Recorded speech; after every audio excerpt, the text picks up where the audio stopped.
Tapos ito, pag nilagay niya may pattern yan.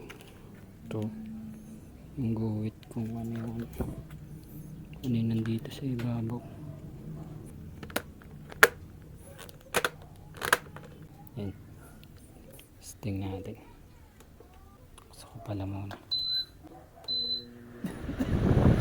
So, yung last na pag number 6. Pagtoto ng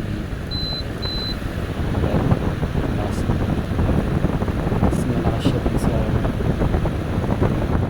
ito yung hangin niya pag number 8. Pinakatoto.